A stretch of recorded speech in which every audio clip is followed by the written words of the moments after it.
क्या कारण है लोगों की लाइफ में कन्फ्यूज़न का, अननेसेसरी झमेलों का, फालतू के कलेशों का? आज भी लोग मसीह में आने के बाद फालतू की परीक्षाओं से निकलते हैं, जो कि उन्हें आगे ले जाने के लिए नहीं होती बल्कि उन्हें नाश करने के लिए होती है, उनकी लाइफ में शर्मिंदगी को लेके आती है। क्योंकि जब आप ऐसी किसी परीक्षा में होते हैं जो परमेश्वर की ओर से हो, तो वो आपको ग्रो करती है, वो आपको बढ़ाती है। पर जो परीक्षाएँ आपके पापों के कारण, आपकी इंस्ट्रक्शंस को ना मानने के कारण आपकी लाइफ में आती है, वो आपको नाश करती है, वो आपकी लाइफ में शर्मिंदगी को लाती है।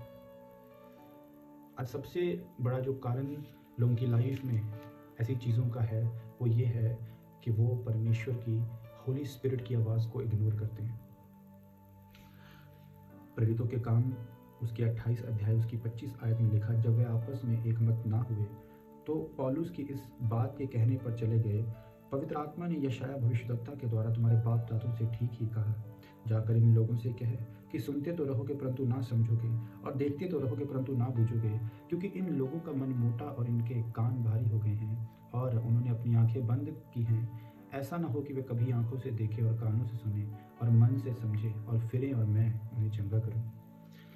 जब आप परमेश्वर के वचनों को पढ़ें, जब आप परमेश्वर के वचनों को सुनें, तो अपने हृदय को, अपने मन को ओपन करें और उन सुने गए वचनों को, उन पढ़े गए वचनों को अपनी लाइफ में लागू करें और प्रैक्टिस करें उन्हें फॉलो करने की। केवल वचन को सुनना या वचन को पढ़ना काफ़ी नहीं है।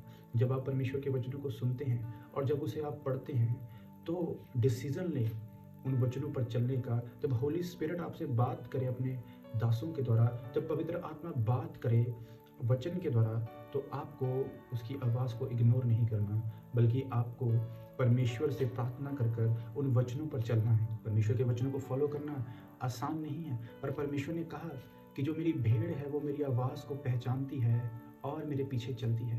परमेश्वर ने कहा कि अगर तुम मुझ पर विश्वास करते हो तो मेरे वचनों को मानो, क्योंकि ये वचन जो मैंने तुम्हें दिए ये मेरे नहीं बल्कि ये पिता के हैं जिसने मेरे द्वारा तुम्हें ये वचन दिए। जब परमेश्वर का आत्मा आपसे बात करे तो होली स्पिरिट की आवाज़ को इग्नोर ना करें, बल्कि उसके वचनों पर चलें, ताकि वो आपकी लाइफ में डिलीवरेंस को पैदा कर पाए, ताकि आप एक ऐसे विश्वासी बन पाएँ जो केवल वचनों को सुनते नहीं बल्कि उन्हें मानते भी हैं। परमेश्वर ने योना को कहा कि जा निनवे में जाकर प्रचार कर रिपेंटेंस का, तो योना परमेश्वर की आवाज़ को इग्नोर कर कर उससे दूर भागा। आज उसी तरह जब हम परमेश्वर में आते हैं, जब उसके वचनों को हम पढ़ते हैं, तो कई बार लोगों के लिए मुश्किल होता है परमेश्वर के वचनों को फॉलो करना।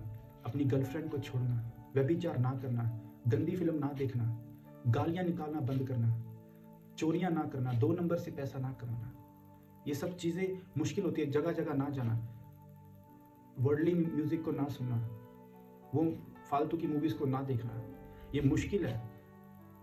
पर परमेश्वर ने कहा कि मेरा मार्ग सकरा है और थोड़े ही हैं जो उसमें प्रवेश करें। तो परमेश्वर के वचनों को फॉलो करें।